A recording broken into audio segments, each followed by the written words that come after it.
But you didn't know that either. She was a German and anthropology major. That's I got that right, didn't I? Yes, you did. Yes. Yes, you did. And now I sell buttons. I mean, go figure. Right. And she's a past president of the National Button Society, the judging chairman of New Jersey State Button Society and of Pennsylvania, and she's co-chair. And here's where I don't have the exact information. I think she's co-chair of Division One One with Sheila. with Sheila and I.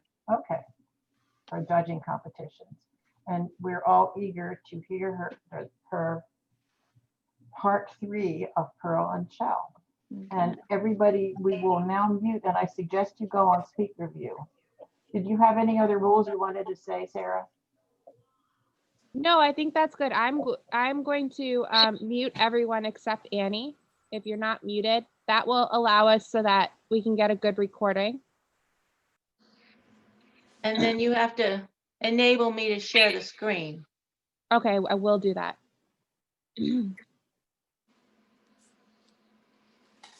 Okay. Okay, now I have to get this up. Cool. Takes me a minute to figure this all out.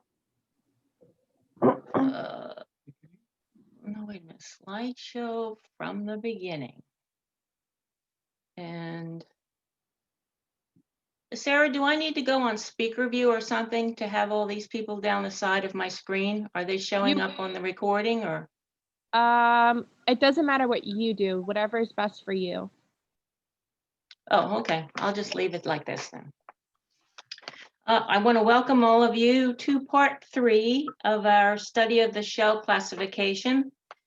In parts 1 and 2, we covered iridescent and non-iridescent shell, decorative finishes, and assorted mechanical makeup. And parts 1 and 2 are on YouTube, and the links are on our Facebook, New Jersey Facebook, and our website.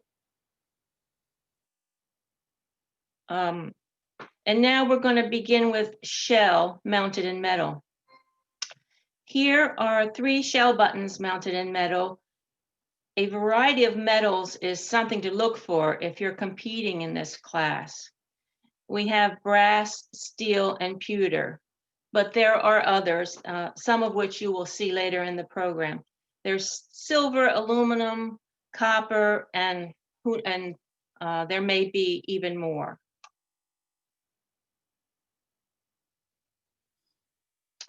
The subclass under mounted in metal is backgrounds. On page 62 of the Blue Book, backgrounds are defined as any material mounted in metal, and in this case shell, with a foreground design. The foreground design may be metal, as those pictured here, but could also be other material. You will see one of those later on in the program as well. The foreground does not have to cover the entire surface. Look at the bottom right, the floral button on the bottom right. Prominent escutcheons, like the balloon button, can be applied on the foreground as well, creating a shell background. In this photo, you have the mistletoe button, the spider web, and the flower on the top right, where metal covers the entire front of the buttons. The top right button is aluminum, painted to imitate tortoise shell, and the flowers on the bottom right are white metal. The balloon button is a steel cup.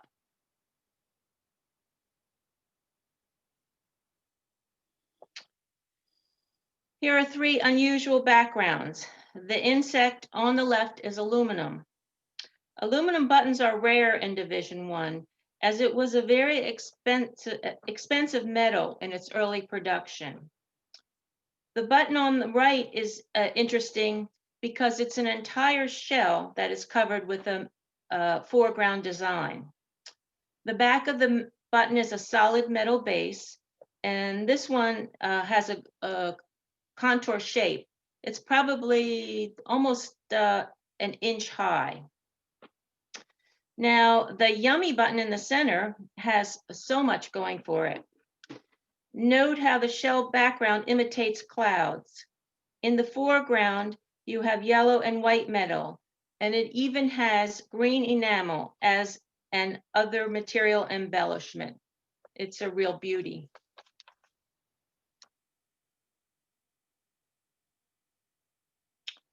Speaking of other material embellishment, let's begin with the first subclass listed in this section, glass rhinestone paste.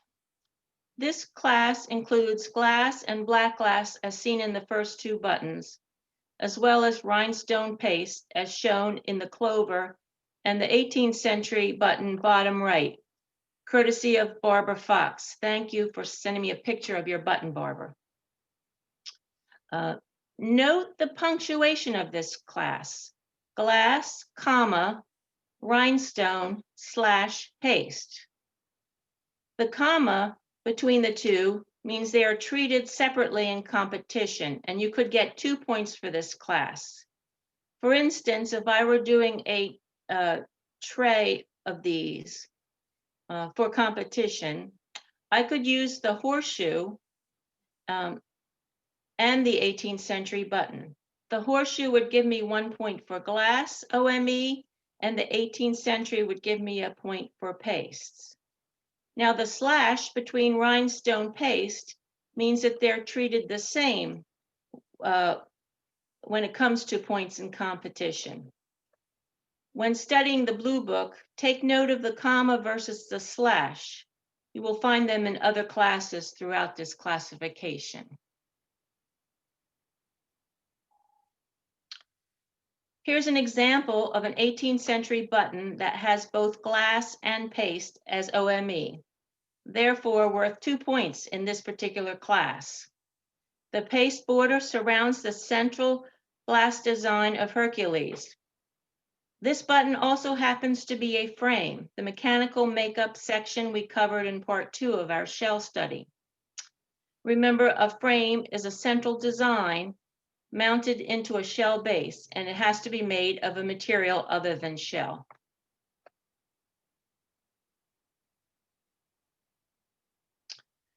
Our next class deals with metals as OME, and we begin with the first subclass, cut steel.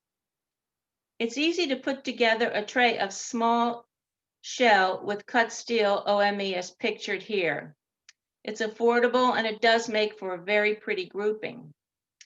Remember to use a magnet to make certain your embellishment is indeed steel. Silver, pewter, or silvered brass will not be magnetic, and they belong in other classes in this section.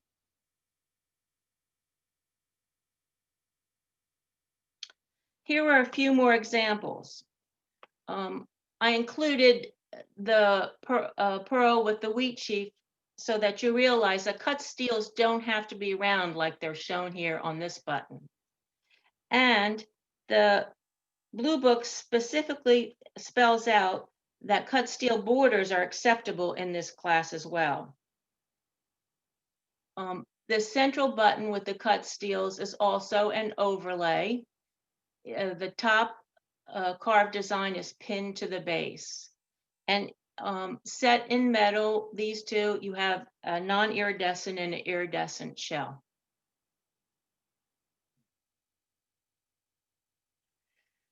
Escutcheons, which is our next class, are defined as metal central designs pinned to buttons, as you see here. Let me see if I can magnify this so you have a better look.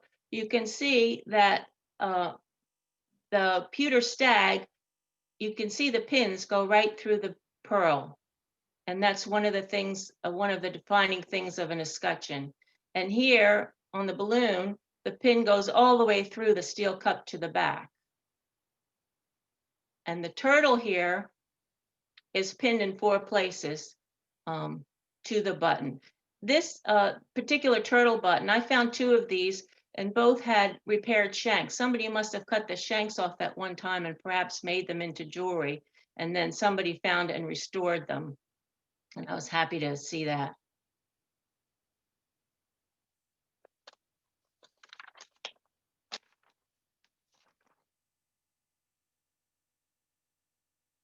Escutcheons, they can also be attached via the shank, as in this cat button.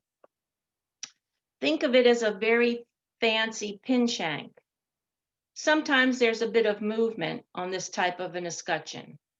But the important thing to remember is that escutcheons by definition are never glued on.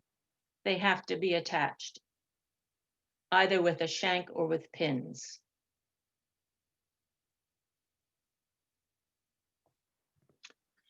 Watch wheels, our next category, are interesting metal OMEs. They are in the form of a cog, gear, or other wheel-like object resembling those found in watchworks. This particular photo has at least 4 different watch wheel designs. And the blue dyed pearl on the left is a medium-sized button, which is harder to find than the small watch wheels on the right.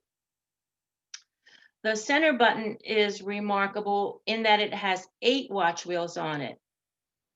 This one would definitely be a counter in competition. And you can put together a whole tray of these smalls because you can find so many dyed pearls with these watch wheels designs. And even these have different types of watch wheels on them. They're not all like this one on the top.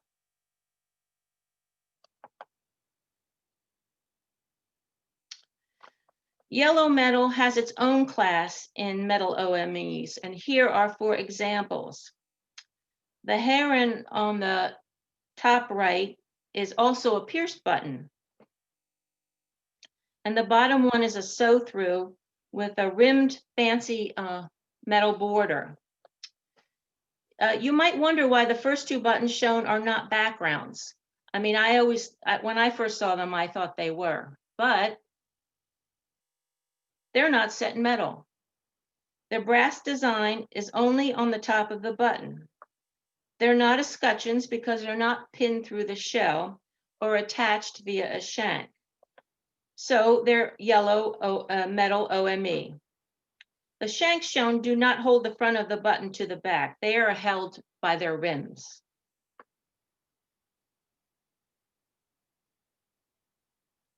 There are unlisted OMEs on shell buttons too. Here's a carved bone dog on an abalone shell. And the one on the right is a modern button with a polymer rose in the center. And that's on a green snail shell, a dyed green snail shell.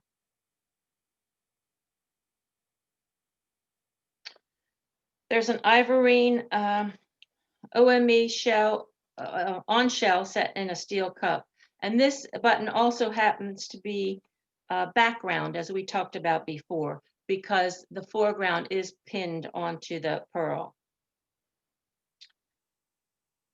And the one on the right is an enamel OME.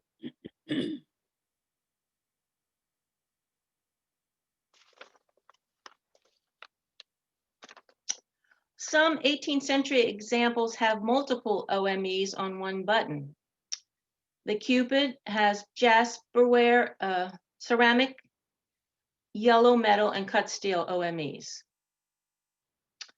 The one on the top has ivory and yellow metal.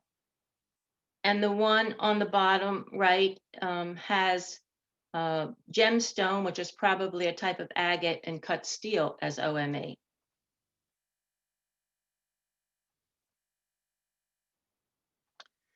The last group in our classification are working methods. Working methods are defined as hand or machine techniques used to shape or create surface designs in a solid material. And so we begin with carved. Some of the more plentiful buttons are represented here. Realistics, like the bird and the shell, are carved into shapes, as is the star, and patterns are carved into what would otherwise be plain shell buttons, like the larger sew-through shown here.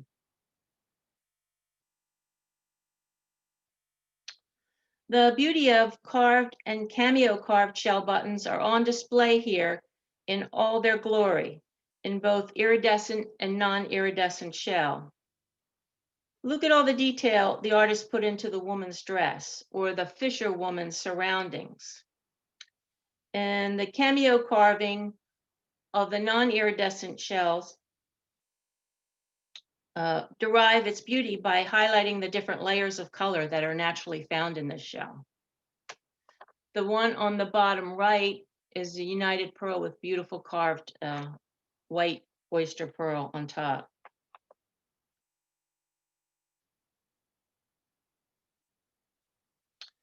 Again, more examples of beautifully carved shell. Note the eyes, the glass eyes on the owl. So that's a shell button with glass OME. And the rhinestone border on the woman's head. She has rhinestone OME. The umbrella and hat are beautifully shaded, as is the elephant button.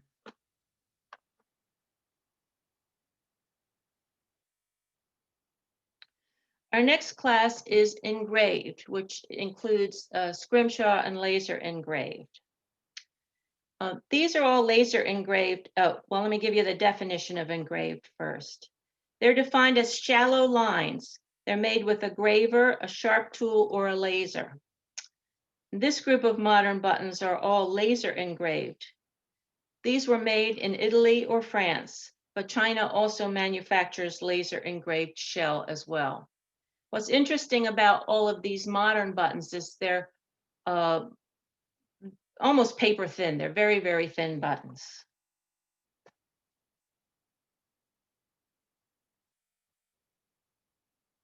Here are some Division I engraved buttons with pigment. The button on the left is a sporting button, and on the right, probably a coachman's button.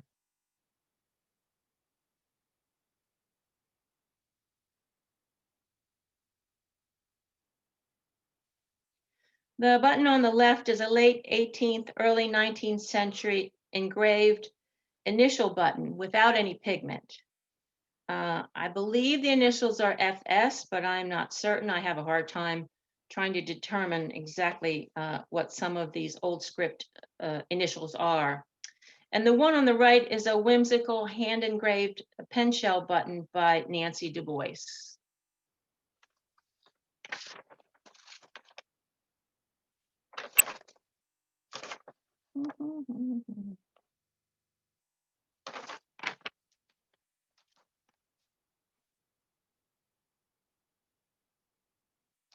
Our last class is pierced.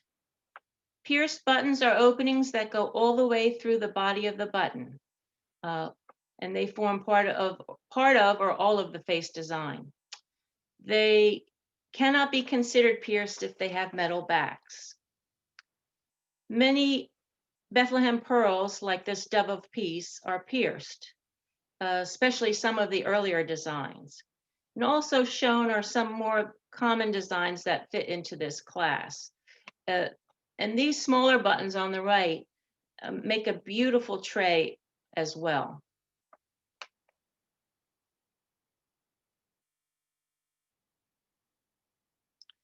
Imagine the skill required to guide your cutting tool to create these beauties. It most certainly took a delicate touch. This button on the left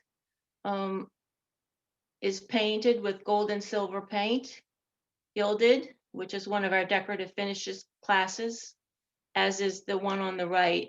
And then the bird on the top, which is pierced, has an eye made out of a material I cannot distinguish, but I'm sure it's not shell, so it would be OME.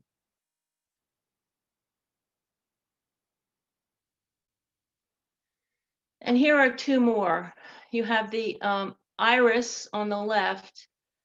So this pierced shell button also has brass and steel OME. And the peacock on the right, which has the gilded paint, and both happen to be sew-through buttons. And now I have a challenge for you all. As we work our way through the classification, you should have noticed by now that shell buttons are often complex and can be used in various classes. Take out your pearl buttons and start to list all of the classes that one button can cover. This exercise will reinforce what you've learned about the shell class and becomes a great work card if you plan to do any shell competitions. New Jersey will have a competition soon for its members using 9 shell buttons to see how much of the shell classification you can cover with these 9 buttons. And Sarah will post additional information regarding the details of this award for our New Jersey members. These are pretty complicated buttons and hard to find, but I really wanted to illustrate how many classes you could cover. Here you have an iridescent base. You have the overlay with the non-iridescent shell, which happens to be cameo carved. You have rhinestone OME and a pierced border. In the central button, it's an iridescent button. It has an overlay. It's gilded and engraved, and it has cut steel OME. And the swan on the right is set in metal. It's dyed. It's gilded and engraved. It's an overlay, and it too has cut steel OME. So you can see how many classes can be covered with just one button.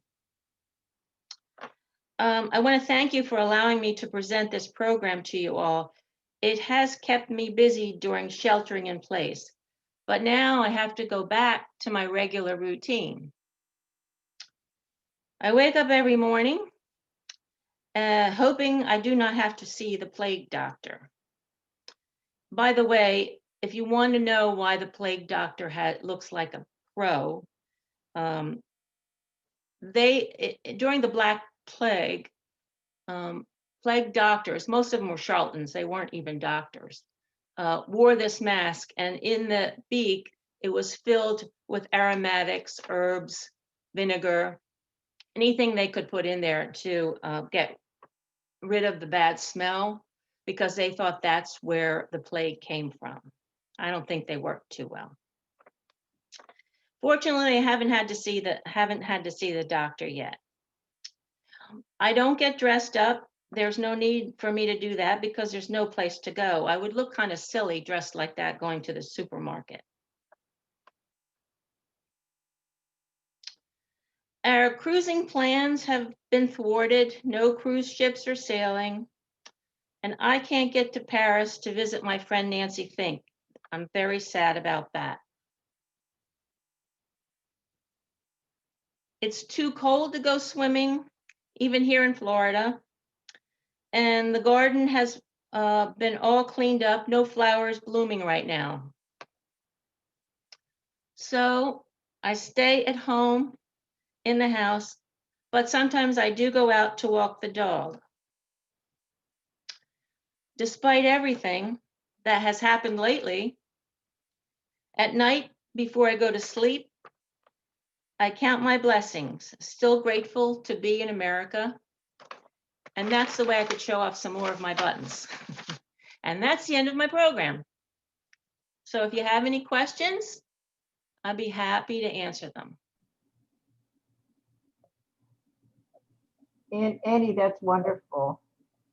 And thank you for the extra encore at the end of more of your beautiful buttons.